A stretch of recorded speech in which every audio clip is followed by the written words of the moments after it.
Спорт во имя добра. Сегодня в спортивной школе «Стерх» прошел благотворительный турнир по волейболу среди коллективов компании «Якутска».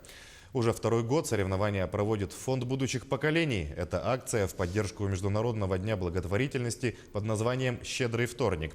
В прошлом году организации и участники турнира оказали помощь семье в трудной жизненной ситуации, в этом погорельцам. Подробнее в материале Саргланы Захаровой.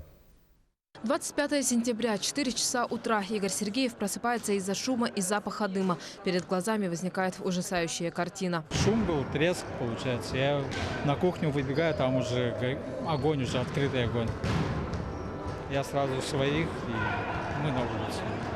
Квартира в старой деревяшке вспыхнула, как спичка. Все имущество было уничтожено огнем. Супруги и дочка-первоклассница получили множественные ожоги. На лице девочки остались следы от накапавшего с потолка пластика.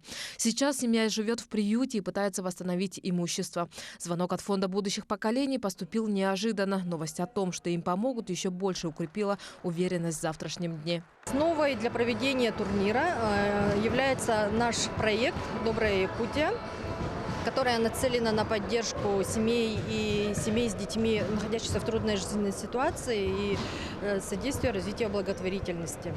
Волейбольный турнир фонд проводит уже второй год. В прошлом принимали участие всего 6 команд. На этот раз количество изъявивших желание помочь семье оказалось больше в разы – 22 команды. Для многих соревнования становятся уже традиционными. В прошлом году мы тоже участвовали в этом мероприятии, который проводил также целевой фонд будущих поколений. Тогда мы заняли первое место. Вот такие акции проводят, это очень хорошо. Помощь нуждающимся семьям очень даже мы все поддерживаем. Перед началом турнира объявили итоговую сумму, которую собрали участники – 90 тысяч рублей. Все средства передали главе семьи Игорю Сергееву. Сарглана Захарова, Григорий Охлопков, Якутск.